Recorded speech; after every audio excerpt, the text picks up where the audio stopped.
Assalamualaikum warahmatullahi wabarakatuh. Perkenalkan, nama saya Anggi Putri Pamungkas dengan NIM 202410101110 dari kelas Data Mining A.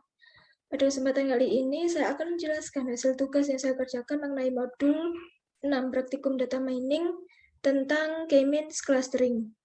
Nah, tugas dari modul ini adalah lakukan dan jelaskan clustering pada dataset molcustomer.csv dengan ketentuan dan langkah-langkah sebagai berikut. Pertama, untuk data pre-processing-nya, yaitu yang pertama, load dataset dan buang fitur yang tidak dibutuhkan, serta rapikan dataset. Yang kedua, cek tipe data pada masing-masing fitur dan encoding bila diperlukan. Ketiga, cek data null dan data duplicate. Keempat, handling misvalue dan handling duplikat data jika diperlukan. Yang kelima, cek data outlier dengan visualisasikan dalam box plot pada masing-masing fitur. Yang keenam, handling outlier jika diperlukan. Yang ketujuh, visualisasikan korelasi antar fitur dengan visualisasi heatmap. Yang kedelapan, normalisasikan data menggunakan normalisasi tertentu, bebas, bisa standar atau min-max. Yang kesembilan, tampilkan scatter plot sebelum clustering dengan kombinasi 4 atribut. Nah, untuk modelingnya, di sini ada clusterlah dataset dengan nilai K345 dengan atribut annual income dan spending score. Terus ada tampilkan scatter plot setelah clustering dengan centroid masing-masing cluster. Yang selanjutnya, tentukan manakah key terbaik jika dilakukan analisis secara visual. Nah, untuk di sini terdapat optional nilai tambah. Ada lakukan implementasi elbow method untuk mendeteksi key terbaik, lalu lakukan PCA untuk feature reduction dan dari seluruh feature menjadi 2 feature. Yang terakhir ada lakukan visualisasi 3D scatter plot setelah clustering.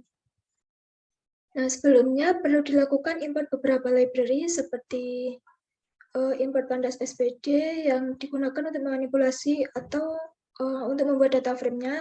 Lalu ada from scalar cluster import k-means, di mana metode k-means ini digunakan ketika clustering data.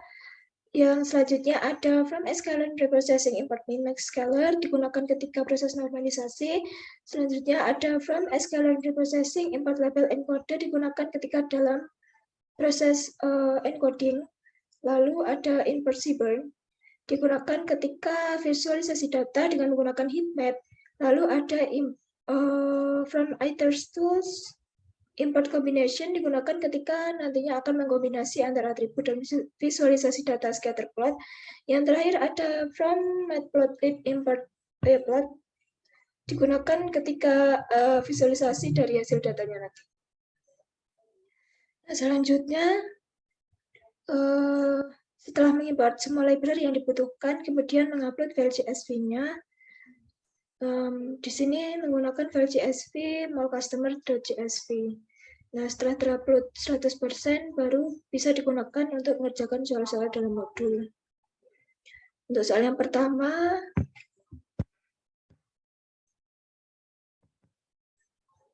lakukan proses data pre-processing atau mengubah data mentah ke dalam bentuk yang lebih mudah dipahami sebelum ke tahap yang selanjutnya. Di sini soal yang pertama yaitu load dataset dan buang fitur yang tidak dibutuhkan serta rapikan datasetnya. Nah, untuk load datasetnya, di sini membuat variabel df raw data untuk menampung hasil dari proses load data menggunakan metode .readcsv dari library pandas. Setelah itu memasukkan file CSV-nya. Nah, setelah itu di print. Dan hasilnya dari load data molcustomer.csv adalah seperti ini. Di sini terdapat beberapa atribut, yaitu customer ID, genre, age, annual income, dan spending score. Untuk data yang tidak dibutuhkan atau fitur yang tidak dibutuhkan, di sini ada customer ID yang merupakan unique value dari data molcustomer.csv.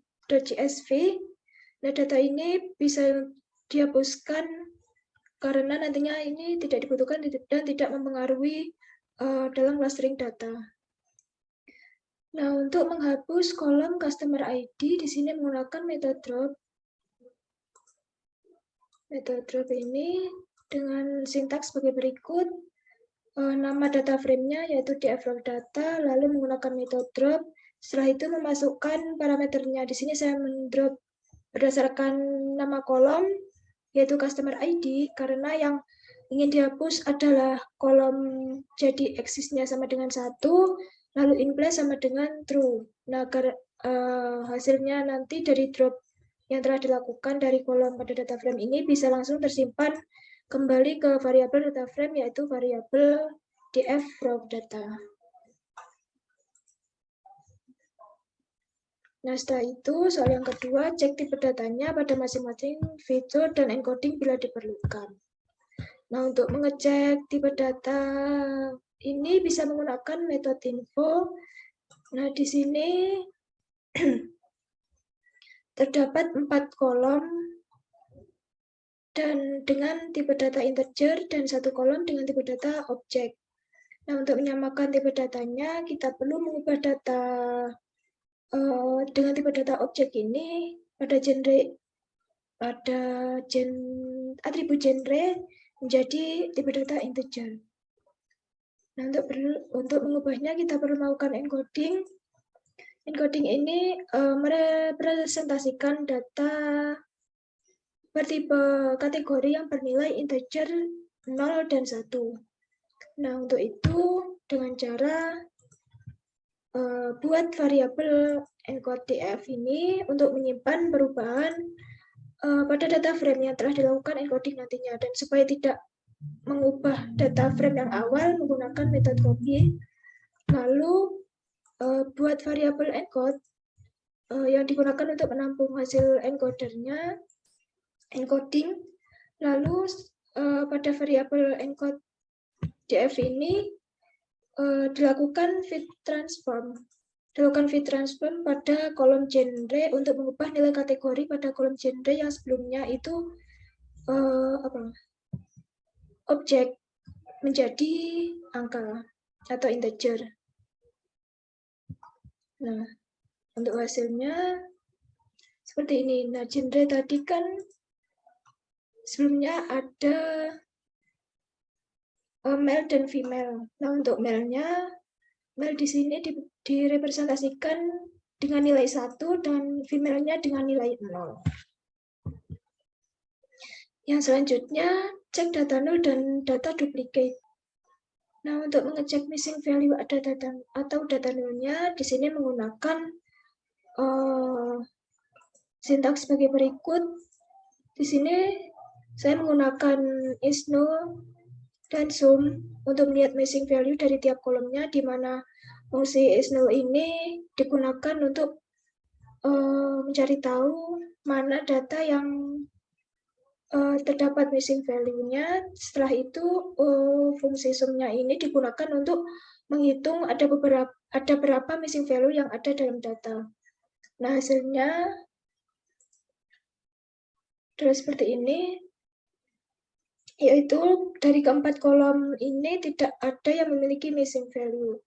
Nah, untuk mengecek duplicate, di sini menggunakan metode duplicate dan sum sama seperti yang missing value tadi. Hasilnya adalah 0, di mana tidak ada duplikat data yang ada dalam data frame. Nah, karena tidak ada missing value dan duplikat data, maka tidak perlu dilakukan handling. Yang selanjutnya, cek data outlier dengan visualisasikan dalam boxplot pada masing-masing fitur. Di sini caranya adalah dengan membuat sintaks sebagai berikut. Di sini saya menggunakan WLT figure untuk membuat figure atau page buat objek visualisasinya. Lalu saya menggunakan Seaborn atau snx.blockspot, di mana metode blockspot ini merupakan jenis visualisasi data yang biasanya digunakan ketika memeriksa adanya outlier dalam dataset. Setelah itu ditampilkan.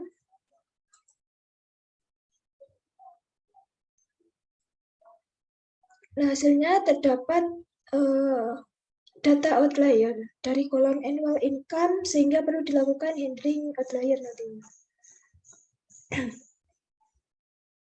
Yang keenam, handling outlier. Nah, caranya dengan menggunakan, saya di sini menggunakan interquartile dengan membuat variabel Q1 yang isinya merupakan kolom annual income dari data frame encodef yang ingin di-handling outliernya dengan dot quantile 0,25 atau 25%. Lalu sama buat variabel Q3 dengan quantile 0,75 atau 75%. Lalu kemudian menghitung IQR-nya dengan mengurangi Q3 dengan Q1. Setelah itu buat variabel noOutlier df untuk menyimpan perubahan data frame yang telah dilakukan nantinya. Lalu seleksi data dengan batas atau rentan garis atas dengan garis bawah sehingga bisa dihilangkan data outliernya nanti. Nah, yang dimaksud dari atas dan garis bawah ini adalah yang ini. Jadi di sini ketika ada data yang tidak termasuk dalam baris ini atau baris ini, nanti bisa dihilangkan.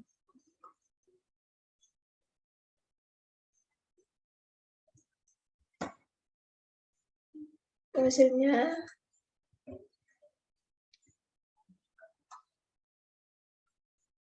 nah, seperti hasil berikut.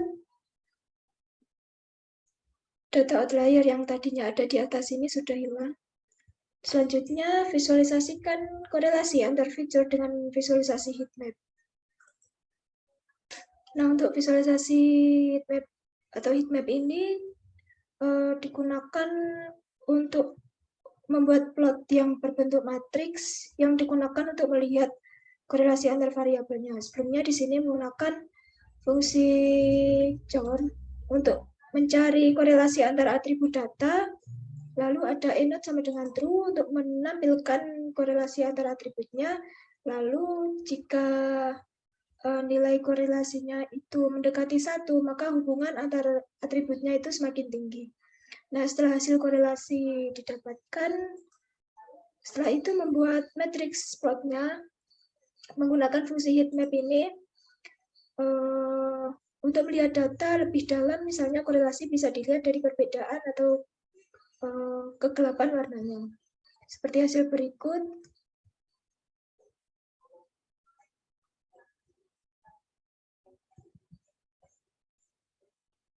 Nah, di sini artinya semakin mudah warna dari korelasinya, maka nilai korelasinya itu akan semakin tinggi.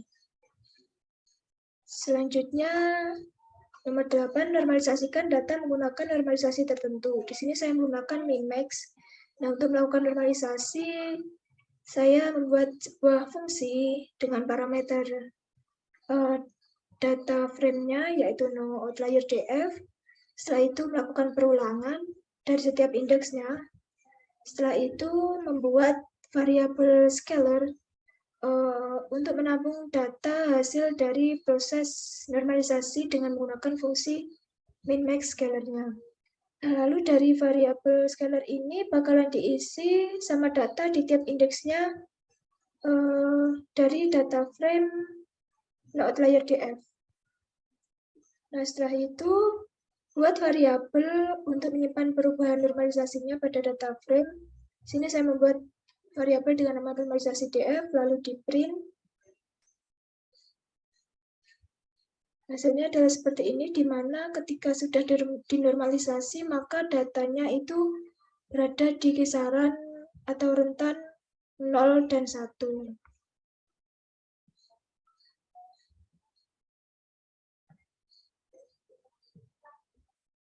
Selanjutnya, nomor 9, tampilkan scatter plot sebelum clustering dengan kombinasi 4 atribut.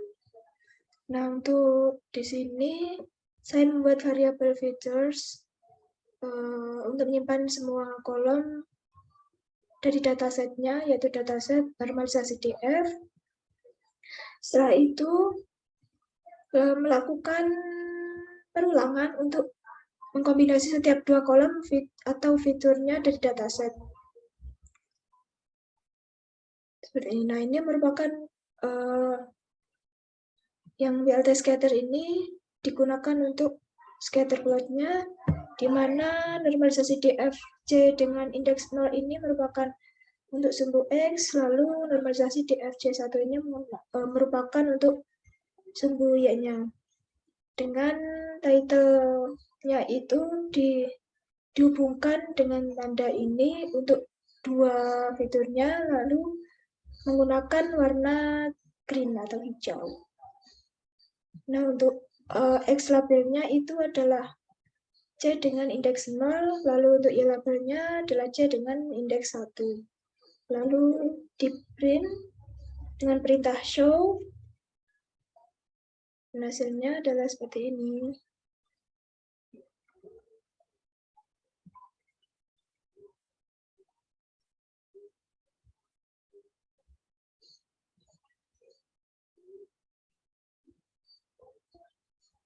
Nah, di sini terdapat kombinasi genre dan age, lalu ada kombinasi genre dan annual income, lalu ada kombinasi genre dan spending score, lalu ada age dan annual income, lalu ada age dengan spending score, dan yang terakhir ada annual income dan spending score.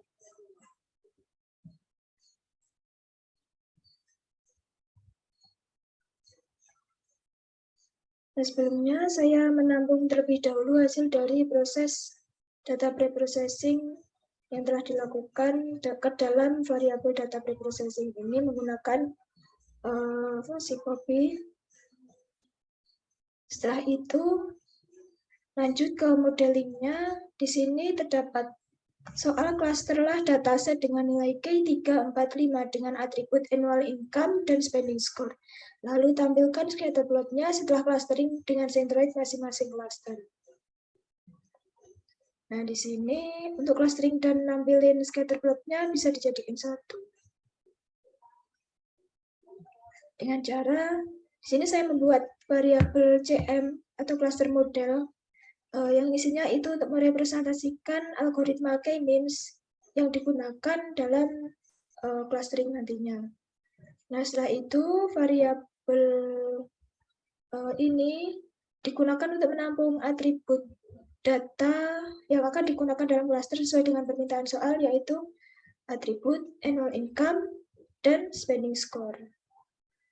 Lalu melakukan iterasi di setiap nilai klasternya, yaitu di sini ada K3, K4, dan K5.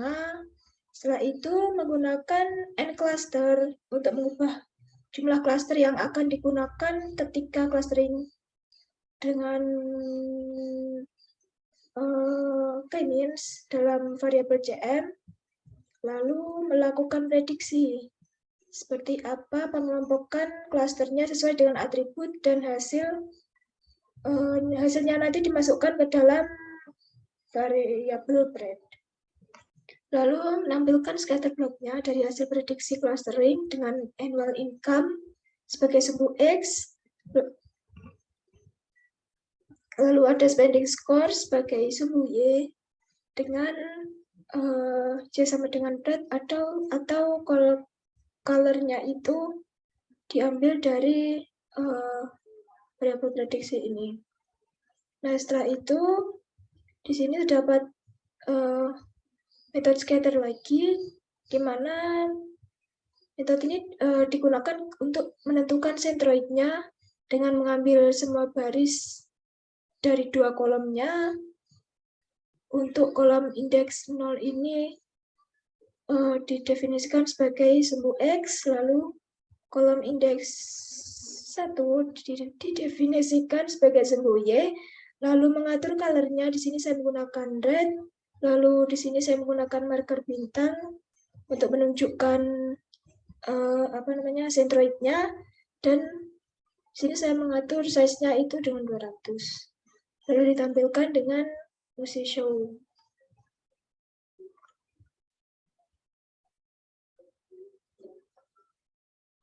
Nah, maka hasilnya akan seperti ini. Di sini merupakan clustering dengan K3, di mana di sini terdapat marker bintang berjumlah 3. Lalu ada clustering dengan KEY 4, dan yang terakhir ada clustering dengan KEY 5. Selanjutnya, tentukan manakah KEY terbaik jika dilakukan secara analisis visual. Jika secara visual dan melihat dari titik sentroidnya, menurut saya itu KEY dengan 5 ini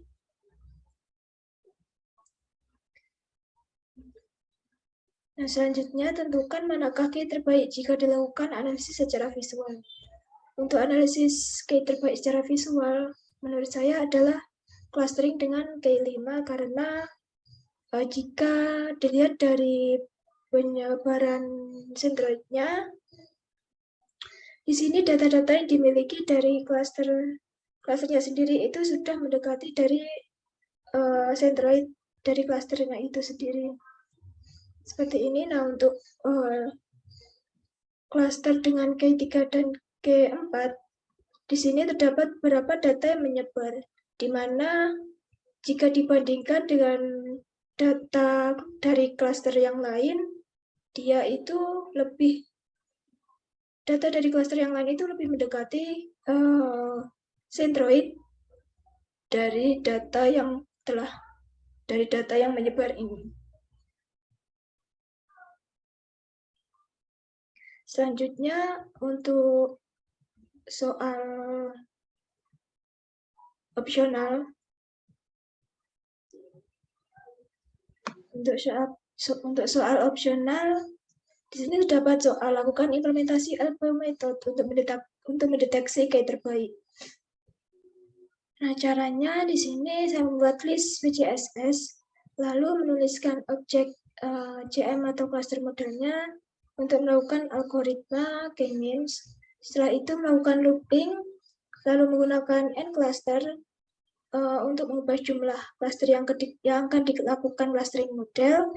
Setelah itu, dari data preprocessing ini yang nantinya akan digunakan ke dalam proses yang dilakukan oleh K-means yang ada di variabel CM. Lalu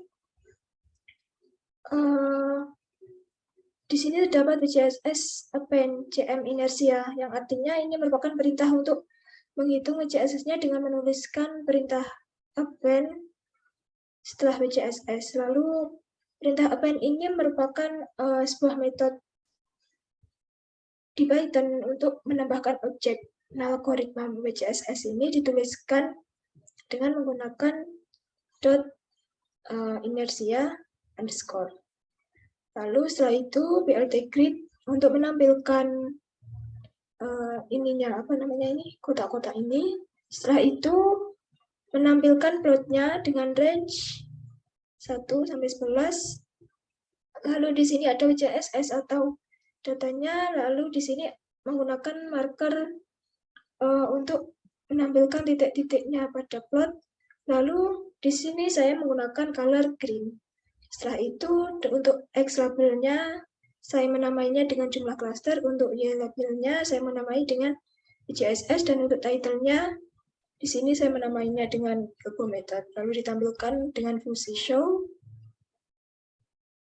dan hasilnya adalah seperti ini. Nah, untuk analisis atau mendeteksi KEY terbaiknya dengan menggunakan Elbow method ini, hasilnya adalah KEY terbaiknya adalah pada clustering 4.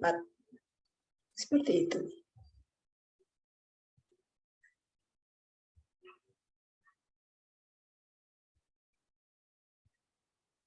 Baik, sekian yang bisa saya sampaikan.